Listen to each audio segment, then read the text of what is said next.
ॐ दिक्कालाद्नवच्छिन्न अनन्तचिन्मात्रमूर्तये स्वानुभूते कमानाय नमो शान्ताय तेजसे ऋतम् आत्मा परं ब्रह्म सत्यमित्यादिकाबोधै कल्पिता व्यवहारार्थं संज्ञातस्य महात्मना।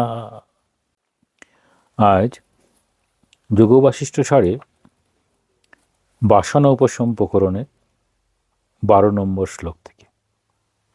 এখানে যা কিছু আমরা সত্য বলে মনে করি তার বেশিরভাগটাই এই দেহ এবং দেহকেন্দ্রিক। অর্থাৎ আমরা নিজেদের পরিচয় দিতে গিয়ে বেশিরভাগ এই দেহের উদ্ভব অর্থাৎ পিতা মাতা বংশ পরিচয় এবং এই দেহের অবস্থান, আমি পুরুষ, আমি নারী, তারপর আমার ব্যক্তিগত যা পরিচয় সমাজ বহন করে আমি সেটাকেই মনে করি। এই সম্পূর্ণ দেহকেন্দ্রিক ভাব, এইরকম ভাব, শুধু দেহ দেহ এইরকম যদি ভাব থাকে তাহলে এই দেহের বাইরে যাওয়া সম্ভব নয়।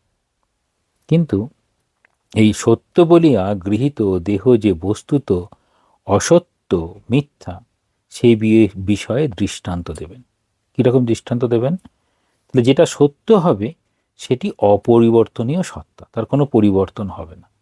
তাহলে আমরা ছোট থাকি, বড় হয়ে যাই, আমাদের শরীরগুলো বড় হয়, আমাদের মন বুদ্ধি তাদেরও শক্তি বৃদ্ধি পায়, আবার বিশেষ বিশেষ পরিস্থিতিতে সেই শক্তি যেন হারিয়ে ফেলি। কখনো রোগ, শোক, ভ্রম, এরকম বিভিন্ন অবস্থা আছে যেগুলো আমার যেন শক্তিকে দুর্বল করে দেয়। এখন সেটাই বলা হবে যে আমরা যেরকমভাবে নিজেকে সত্য মনে করি তা কিন্তু সত্য নয়। সুখতল্পগত येन স্বপ্নে দেহেন দিক্তটান পরিভ্রমসি হে রাম স্বদেহস্তেক্য সাম্প্রতাম। বলছেন, হে রাম, সুখতল্পগত সন্ত্বম, স্বপ্নে যেন দেহেন দিক্তটান পরিভ্রমসি তে দেহ সাম্প্রতম ক্ব। বলছেন, বশিষ্ঠদেব বলছেন, হে রাম, তুমি সুখ শয্যাশায়ী হইয়া স্বপ্নাবস্থায় যে দেহে দিগন্তসমূহ পরিভ্রমণ করিয়া থাকো, তোমার সে দেহ এখন কোথায়? তাহলে জাগ্রত অবস্থায় আমরা একরকম দেখি, স্বপ্ন অবস্থায় আরেক রকম দেখি, আবার গভীর ঘুম বা সুষুপ্তিতে আর এক রকম দেখি। তাহলে আমাদের দেখার এরকম পরিবর্তন হয়ে যায়। সেটি বলছেন, তাহলে যত স্বপ্ন কল্পনার জগতে আমরা যেন অনন্তকে ভাবতে পারি, কিন্তু বাস্তবে আমরা খুবই সীমিত। সেখানে পাখির মতো উঠতে পারি, আবার বড়শালী প্রাণীর মতো অন্যের উপর প্রভাব বিস্তার করতে পারি, আবার হয়তো সেরকম জীবনযাপন নয়, তা সত্ত্বেও যেন আমরা ভগবানের সঙ্গে থাকছি, এরকম ভাবনাগুলো আসতেই পারে। যদিও দেব স্বপ্ন দেখা ভালো এরকম বলা হয়, কারণ স্বপ্ন হলেও সেখানে তো আমার শুভ বুদ্ধি আসছে, সেই জন্য ভালো। এখানে বলছেন, হে রাম, তুমি সুখশয্যাতে শয়ন থাকিয়ায় স্বপ্নাবস্থায় যে দেহে নানা দিকে ভ্রমণ করিয়া থাকো, সে দেহ জাগ্রত অবস্থায় কোথায় যায়? প্রশ্ন তুলছেন। তো যখন জাগ্রত অবস্থা হলো তখন কি হলো? জাগ্রত অবস্থায় আমরা জগতের সঙ্গে সম্পর্ক স্থাপন করি আমাদের কর্মেন্দ্রিয় এবং জ্ঞানেন্দ্রিয়ের মাধ্যমে। তাহলে জ্ঞানেন্দ্রিয় এই চোখ দিয়ে দেখা, কান দিয়ে শোনা, হাত দিয়ে স্পর্শ করা, নাক দিয়ে গন্ধ নেওয়া, এসবের মধ্যে দিয়ে, এবং কর্ম, হস্ত পাদ পায়ু উপস্থ, এরকম যে আমাদের কর্মেন্দ্রিয়, সেই কর্মেন্দ্রিয়গুলো দিয়ে কর্ম করছে। তাহলে জাগ্রত অবস্থায় স্বপ্নটাকে ভ্রম বলে মনে হবে, কারণ স্বপ্ন অবস্থায় এগুলো কাজ করে না নিজের মতো, নিজের সুখ স্বপ্নের চিন্তায় সে নিজে ভ্রমিত হচ্ছে। তাহলে বলছেন এই যখন ঘুমটা ভেঙে গেল, স্বপ্নের জগৎটা কোথায় গেল? ভাবার তো এই যে স্বপ্নের ন্যায় জাগ্রতকালেও অবিদ্যা প্রভাবে অসত্য দেহাদি সত্যের ন্যায় প্রতিভাত হইয়া থাকে। অথচ এই জাগ্রত অবস্থার বিচারেই আমরা নিজেদেরকে বিচার করি। জাগ্রত অবস্থায় আমরা পুরুষ নারী কল্পনায় ঠিক কীরকম বোঝা খুব মুশকিল। তখন যে যেরকম ভাববে সে সেই রকমভাবে ভাবনা নিয়েই চলতে থাকবে। যদি মনে করে আমি পাখি হয়েছি, তখন একরকম ভাবনা। যদি মনে করে আমি বড় সিংহ হয়েছি, তখন একরকম, বা সমুদ্রের বড় মাছ হয়েছি, তখন একরকম। তাহলে এরকম স্বপ্ন এরকম ভাবতে পারে। কিন্তু যখনই জাগ্রতকালে ভাবনা চলবে, তখন মনে হবে আমার ইন্দ্রিয় অর্থাৎ কর্মেন্দ্রিয় এবং জ্ঞানেন্দ্রিয় তার সীমাবদ্ধতা আমাদের প্রথম স্মরণ করায়। কীরকম? আমি চাইলেই উঠতে পারি না, আমি চাইলেই মাছের মতো সমুদ্রে সাঁতার দিতে পারি না। তাহলে বলবে তুমি কিন্তু সসীম, এই দেহকে কেন্দ্র করেই রয়েছ। তাহলে যতই তুমি স্বপ্নে ভাবো, সেটি তোমার বাস্তব নয়। তাহলে বাস্তব সেটি হচ্ছে জাগ্রত অবস্থা। স্বপ্ন সেটির একটা জগৎ তৈরি করে। তাহলে সেই জগৎ আর এই বাস্তবের জগৎ দুটোর মধ্যে ভেদ। এমনকি সেই জগতে যেন হারিয়ে যাচ্ছে কোথায়? যখন সুষুপ্তি বা গভীর ঘুমে। এখন দেখাতে চাইছেন যে স্বপ্নের দেহ জাগ্রতে থাকে না। তাহলে স্বপ্নের দেহ, স্বপ্নে আমি নিজেকে নিজে যে দেহ অবলম্বন ভাবছি, সেখানে মানুষ ছাড়া অন্য কিছু যদি ভাবি, তাহলে সেই দেহ জাগ্রত অবস্থায় থাকে না। তাহলে স্বপ্নের দেহতে সাধারণভাবে আমরা যে সবসময় রোগ শোকের চিন্তা করে, তখন নিজেকে রোগী মনে করতে পারে, নিজেকে শোকগ্রস্ত কোনো কারোর কথা ভাবতে পারে, কল্পনা করতে পারে। আবার যদি ভগবানের লীলা, অবতারের লীলা যারা সব সহায়ক ছিল, সেই তাদের কথা যদি মনে করে, তখন মনে হবে আমি যেন হতে পারি ওই রকম। তাহলে স্বপ্নের দেহটা এই জাগ্রত অবস্থার দেহের সঙ্গে যেন মিল নেই।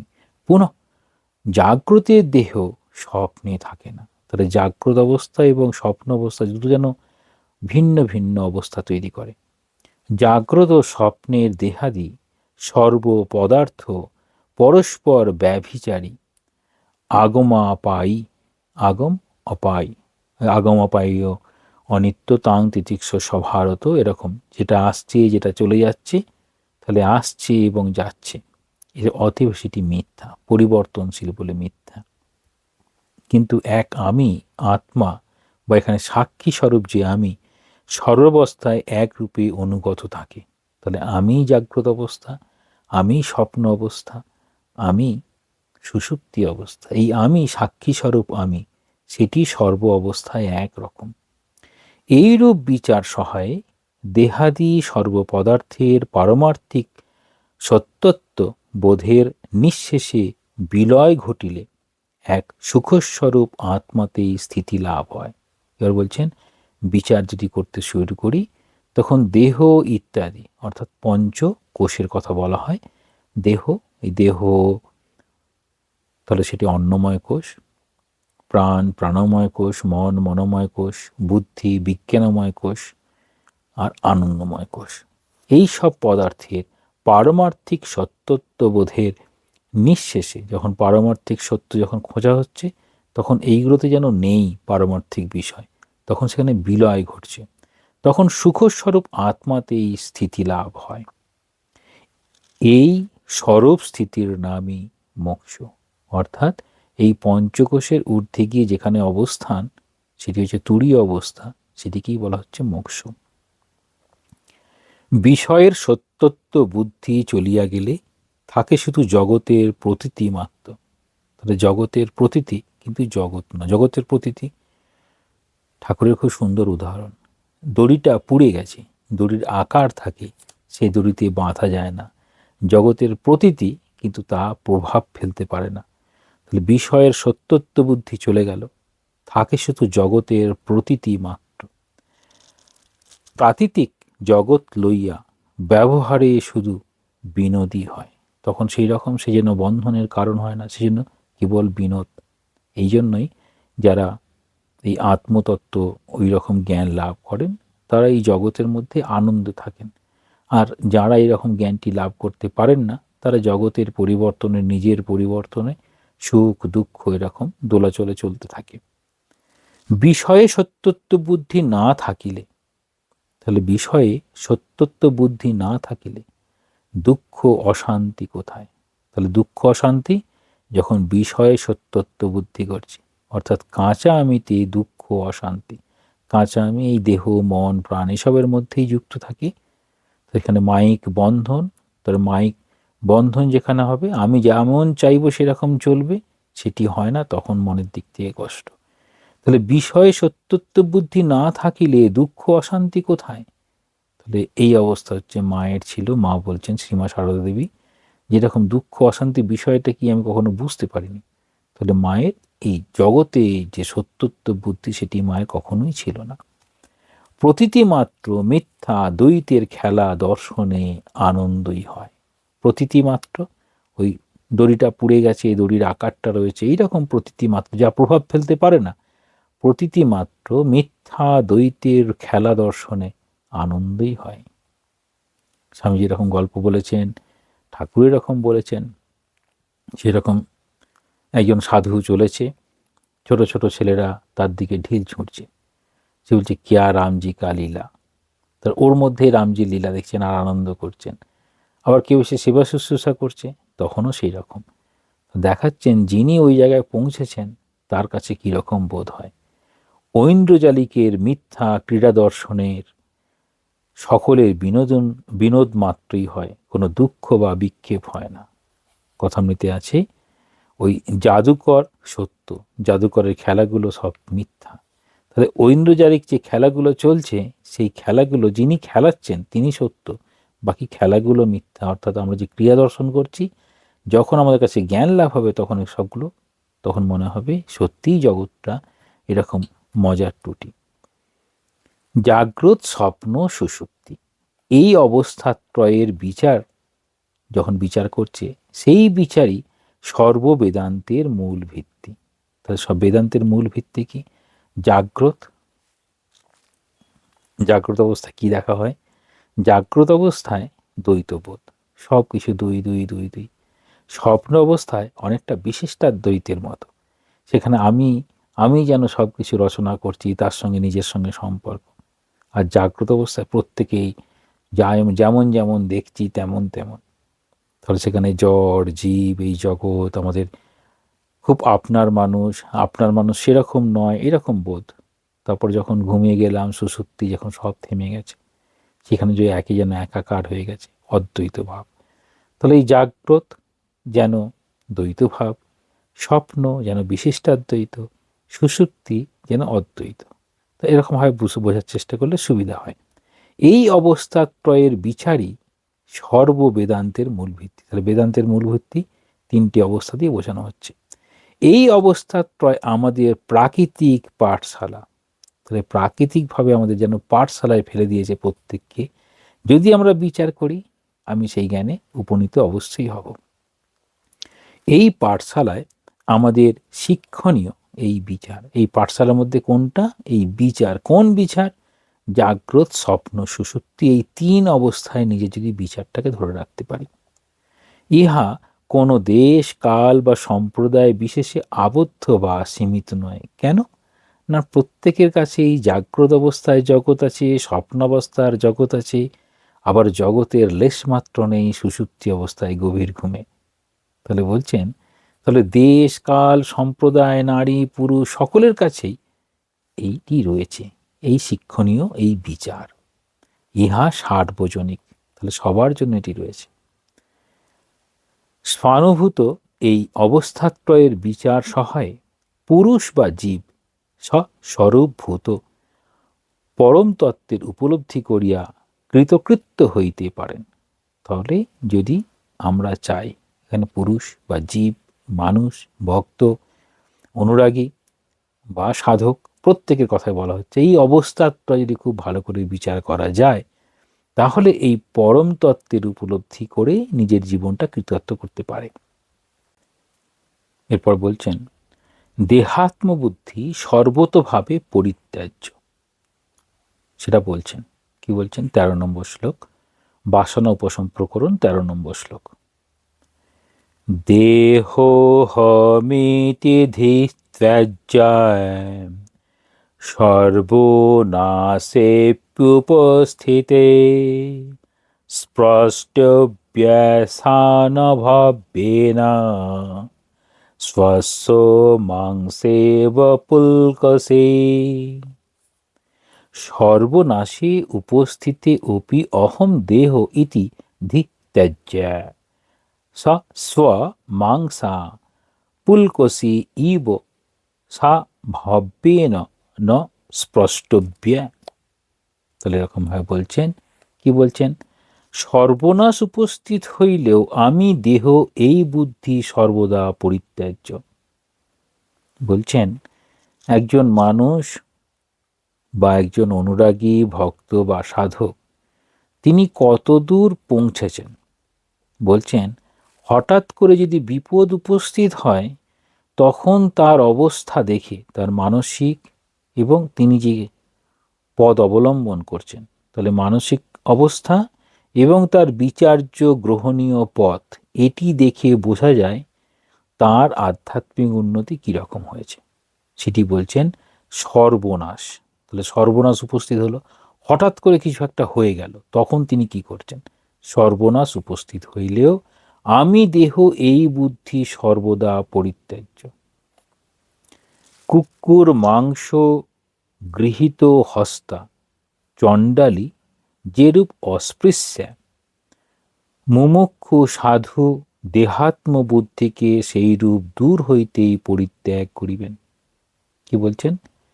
ভব্য মুমুক্ষু সর্বনাশ প্রাপ্তি ঘটিলেও আমি দেহ এইরূপ বুদ্ধি সর্বদা পরিত্যাগ করিবেন।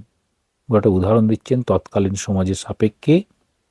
সদাচারী ব্যক্তি যেমন সৎ আচরণকারী, তার মানেই বোঝাবে না যে তিনি অনুষ্ঠান ভিত্তিক ধর্ম অনুযায়ী চলেন, সৎ আচারী, সৎ আচরণ করছেন। যেরকম ব্যক্তি যেমন কুকুর মাংস বহনকারী চণ্ডাল পত্নীকে স্পর্শ করেন না তদ্রূপ। তাহলে সেই সময় এরকম ধারণা ছিল যখনকার কথা বলছেন। তাহলে বলতে চাইছেন যখন সর্বনাশ উপস্থিত হলো তখন তিনি কিভাবে চলবেন, সেই অনুযায়ী বোঝা যাবে তার কীরকম উন্নতি ঘটেছে। আমরা এই দুটি শ্লোক একত্রে বিবেক চূড়ামণির 337 নম্বর শ্লোক অনুযায়ী দেখার চেষ্টা করব, সেখানে শঙ্করাচার্য কিভাবে বলছেন।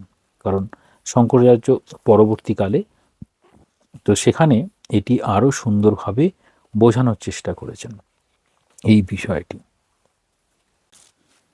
বিবেক চূড়ামণি শ্লোক সংখ্যা 337, আমাদের বন্ধন ও মুক্তির লক্ষণ, এবং সেখানে দেহ এবং দেহকেন্দ্রিক ভাবের বাইরে যাওয়ার কিভাবে প্রচেষ্টা করা হয় আর কিভাবে স্থূল থেকে সূক্ষ্মের দিকে আমরা আগাতে পারি তার নির্দেশ।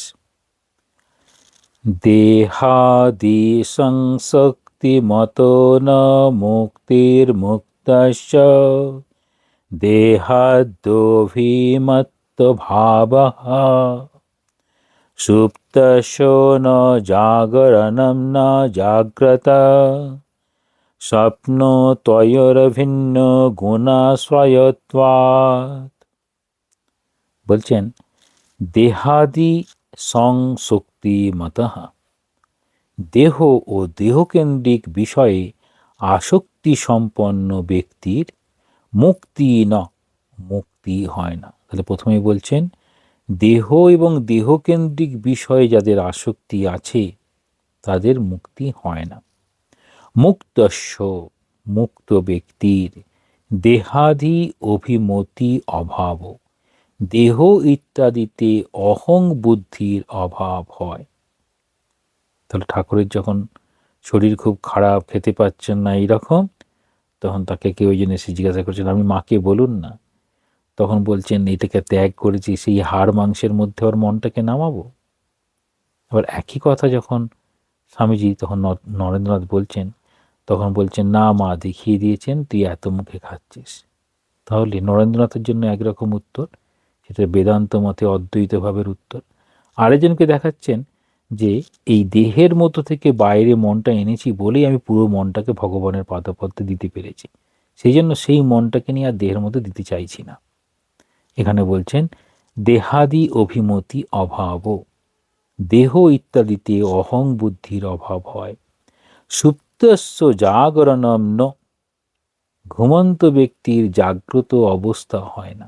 তাহলে ঘুমন্ত ব্যক্তির জাগ্রত অবস্থা হয় না। জাগ্রত স্বপ্ন ন, জাগ্রত ব্যক্তির স্বপ্নাবস্থা হয় না। তয় এই দুই অবস্থা ভিন্ন গুণাশ্রয়ত্বাৎ, বিপরীত গুণ আশ্রয় করে আছে বলে। বিপরীত গুণ বলতে যতগুলো গুণ জাগ্রত অবস্থায় কাজ করে, স্বপ্ন অবস্থায় ততগুলো আমাদের গুণ বা ফ্যাকাল্টিগুলো কাজ করে না। এক, বুদ্ধি কাজ করে না। দুই, আমাদের এই ইন্দ্রিয়গুলো তখন ঘুমিয়ে পড়েছে, কর্মেন্দ্রিয় এবং জ্ঞানেন্দ্রিয় তখন তারা অলমোস্ট ঘুমিয়ে পড়েছে, তাহলে তো জেগেই থাকতো। তাহলে সেরকম অবস্থা স্বপ্নটা দেখছে, তো মন একটা করে তার জগৎ সৃষ্টি করছে। সরলার্থ করছেন, দেহ ও দেহকেন্দ্রিক বিষয়ে আসক্ত ব্যক্তির মুক্তি হয় না। পরিষ্কার একদম, দেহ ও দেহকেন্দ্রিক বিষয়ে আসক্ত ব্যক্তির মুক্তি হয় না। স্বামীজি বলছেন God and Mammon cannot be worship together. তাহলে ভগবানেরও পূজা করব আর বিভিন্ন ঐশ্বর্য যেগুলো আমাদের দেহকে কেন্দ্র করে তারও পূজা করব, সেটি একসঙ্গে হয় না। আবার যিনি মুক্ত, তার দেহাদিতে অভিমানের একান্ত অভাব দেখা যায়। যিনি বলছেন না আমি একটা জায়গায় পৌঁছেছি, তারপর দেখাচ্ছে তার দেহের অভিমান অত্যধিক, তাহলে দুটি সমান মেলানো যায় না।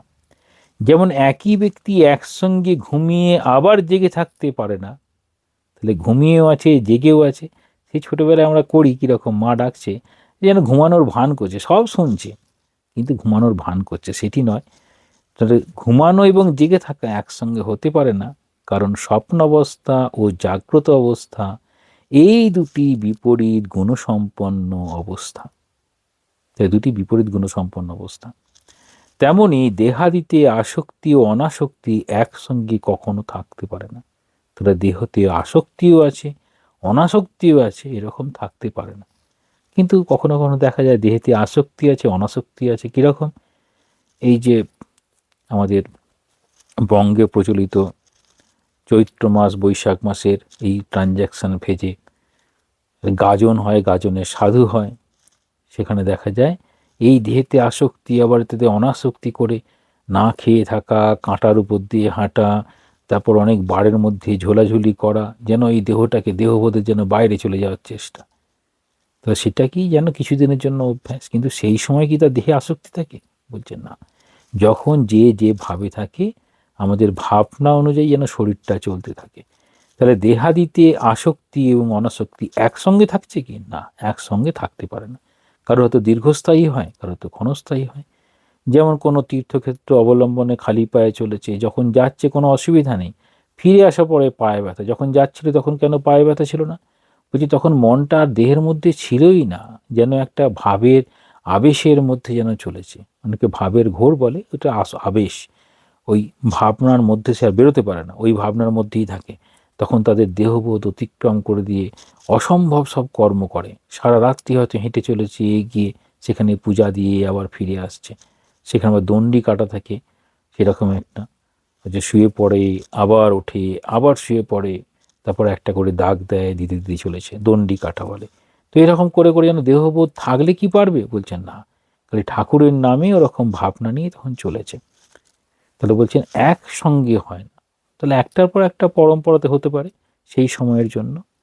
ব্যাখ্যায় বলছেন সত্যি সত্যি যদি তুমি মুক্তি চাও তাহলে এই দেহ ইত্যাদিতে মন দিও না। তাহলে দেহ ইত্যাদিতে মন দিও না, আর কিছু না, দেহ যে অনিত্য এটা জেনে রাখতে হবে। দেহটা অনিত্যটা জেনে রাখতে হবে। এখন হয়তো আমার সব আছে, এত রূপ, স্বাস্থ্য, কত টাকা কড়ি, প্রতিষ্ঠা, একেবারে রমরমা, হঠাৎ সব চলে যাবে, কিছুই থাকবে না। এটি আমরা ছোটবেলায় গান শুনতাম এরকম, কাহারও সমান নাহি যায় বলেই রাজা হরিশ্চন্দ্রের করে কথা বলা হতো। পৌরাণিক ঘটনা, রাজা হরিশ্চন্দ্র রাজাও ছিলেন, আবার ডোমও ছিলেন, মরা পোড়াতেন। তাহলে তিনি ভিখারিও হয়ে গেলেন।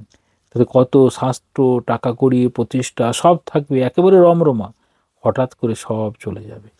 আশেপাশে কত অঘটন দেখি, 5 বছরের শিশু ফুলের মতো, শোনা গেল তার ক্যান্সার। আবার 90 বছরের বৃদ্ধ বাঁচতে চান না, কিন্তু তিনি ঠিক রয়ে গেলেন।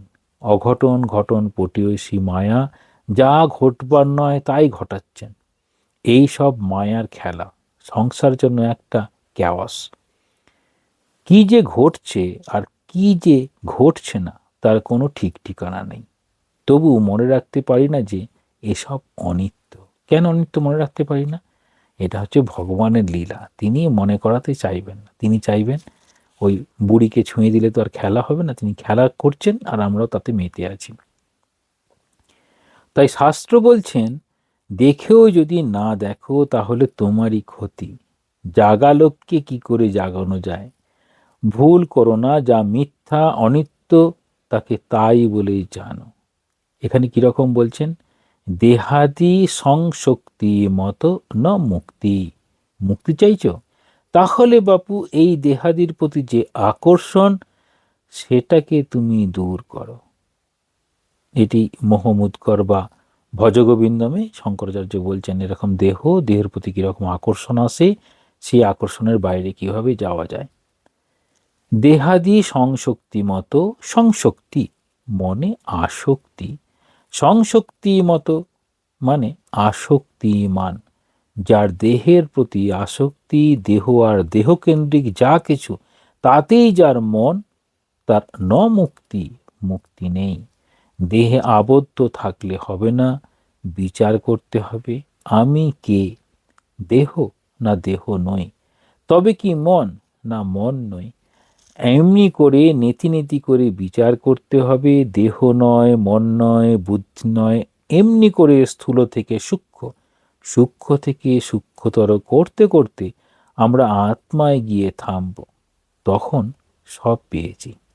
মুক্তস্য দেহাদি অভিমতি অভাব।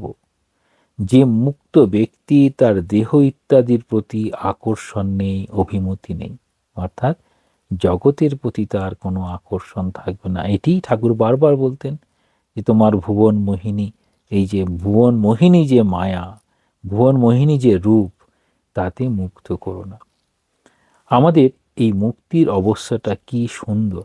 সব থাকতে পারে, কিন্তু কোনো কিছুর প্রতি আকর্ষণ নেই। সব আছে, আকর্ষণ নেই। আছে তো আছে, যদি না থাকে তো নেই, এরকম ভাব। কিন্তু আমরা ভাবতে পারি, বলছেন আমি একটা পজিশন হোল্ড করছি, ভাবছি এই পজিশন না থাকলে আমার কি হবে। খুব সূক্ষ্মভাবে যদি চিন্তা করি, সত্যি যদি পজিশন না থাকে, আমি কি নিজেকে আগের মতো ভাবতে পারবো? পজিশন ছাড়া যদি সবসময় ভাবার চেষ্টা করি, তবেই আমি পারবো আমি এই পজিশনে যেরকম, পজিশন ছাড়াও সেরকম। স্বামীজি খুব সুন্দরভাবে বলছেন, একটা মানুষের সত্যিকারে তার প্রকৃতি কীরকম জানার জন্য তাকে একটি পদ দিয়ে দিতে হবে। সাধারণভাবে ওই পদ মর্যাদায়, পদ গরিমায় আমরা নিজের ভাবটাকে প্রকাশ করে ফেলি।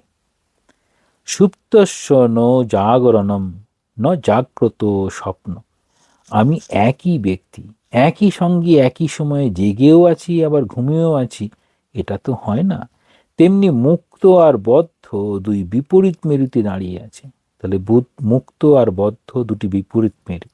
তাহলে মুক্ত দেখে বুঝতে পারবো যে আমাদের যেসবে এত বন্ধন, যত আসক্তি, যিনি মুক্ত হয়ে যান তার আসক্তি চলে যায়। একজন দেহকে যেন পূজা করছে, আবার আরেকজন দেহের কি হলো না হলো কোনো গ্রাহ্যই করছে না। সুপ্তস্বন জাগরণম, যে ঘুমিয়ে আছে তাকে তো আমি জাগ্রত বলতে পারি না, আবার যে জেগে আছে তাকে আমি ঘুমন্ত বলতে পারি না। জাগ্রত স্বপ্ন তয় ভিন্ন গুণাশ্রয়ত্বাৎ। জাগ্রত আর নিদ্রিত এই দুটো অবস্থা ভিন্ন গুণ আশ্রয় করে আছে, তাই তারা একসঙ্গে থাকতে পারে না। ভিন্ন গুণ, তাহলে যখন ঘুমন্ত অবস্থায় সাধারণভাবে সেটিকে তমগুণের আকার বলা হয়, জাগ্রত অবস্থায় রজগুণের আকার বলা হয়।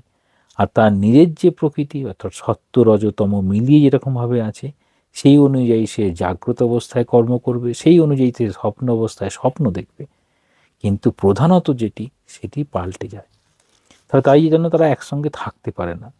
তেমনি যার দেহের প্রতি আকর্ষণ আর যার তা নেই, তার বিপরীত গুণাশ্রয়ী। যদি মুক্ত যাও তাহলে দেহকেন্দ্রিক সব কিছু থেকে মন তুলে নাও, থাকবে আকর্ষণ বোধ কমে যাবে। দেহ সর্বস্ব হয়ে থাকবো আবার মুক্ত হয়ে যাব, এই দুটো একসঙ্গে হয় না। তাহলে একসঙ্গে হয় না, তাহলে আমাদের করণীয় কী? তাহলে আমাদের যেমন যেমন অভিমান থাকবে, দেহের প্রতি অভিমান দেহাভিমানী, আবার মুক্তির প্রতি অভিমান মুক্তিভিমানী। তাহলে আমি যেরকম অভিমান করব, যাতে বেশি মনটা রাখবো, আমি সেরকম হতে পারি। তাহলে আমি সেরকম হওয়ার জন্য আমাদের কি করতে হবে? সবসময় যেমন গীতাতে বলা হচ্ছে, মন কীরকমভাবে থাকবে, সেখানে বলছে যোগস্থ কুরু কর্মাণি। একই রকম আমি যার সঙ্গে মনটাকে ধরে রাখবো, তাহলে ঈশ্বরীয় ভাবের সঙ্গে মন ধরে রাখতে পারি, তাহলে ঈশ্বরের দিকে মনটা যাবে। ঠাকুর সেটাই চাইছেন। সেখানে এই জ্ঞানযোগ, ভক্তিযোগ কিংবা রাজযোগ যাই হোক না কেন, যদি ঈশ্বরের দিকে মন থাকে তখন একরকম, বা আত্মচিন্তায় মন বা তাতে বেশি করে মন থাকলে পরে তাহলে একরকম হয়। সেই জন্য বলছেন আমরা কোন দিকে যাব। তাহলে বাসনা যদি উপশম করতে হয়, তাহলে প্রথমে দেহকেন্দ্রিক বাসনা, জাগ্রত অবস্থায় যেরকম ভাব, স্বপ্ন অবস্থায় আরেকটি জগৎ তৈরি, এই দুটি জগতেই আমি একই রকমভাবে বিচরণ করি না, তাহলে আমার বিচরণের জায়গা কোথায় হবে? তখন বলা হবে তাহলে এই সৎগ্রন্থ পাঠ, নির্জন বাস, সাধুসঙ্গ ইত্যাদি ভাব আছে জাগ্রত অবস্থায় করা, স্বপ্ন অবস্থায় করা, তারপর সুষুপ্তিতে আমরা কিভাবে অবস্থান করি। আর এই তিনটি অবস্থাকে নিয়ে তাহলে বেদান্তের বিচারের মূল ভাব। তাহলে বেদান্ত বিচারের মূল ভাব বলছেন, যেটি জাগ্রত, স্বপ্ন, সুষুপ্তিতে অপরিবর্তনীয় সত্তারূপে সাক্ষীরূপে অবস্থান করে, সেটি আমাদের সেই চেতন সত্তা। সেই চেতন সত্তা যদি ঠিক ঠিক অনুভব করতে হয়, বা এই নিজে আমি তত্ত্বমসি শ্বেতকেতু, তম অসি শ্বেতকেতু, তুমি সেই স্বরূপ, তখন গিয়ে আমরা বুঝতে পারবো। তাহলে এরকমভাবে বলছেন, যা অসত্য, যা মিথ্যা, সে বিষয়ে আর বেশি নিজেদেরকে যুক্ত করা যুক্তিযুক্ত নয়। কাদের না? অধ্যাত্ম পথের পথিকদের। ওম শান্তি শান্তি শান্তি। হরি ওম তৎসৎ। শ্রীরামকৃষ্ণার্পণমস্তু।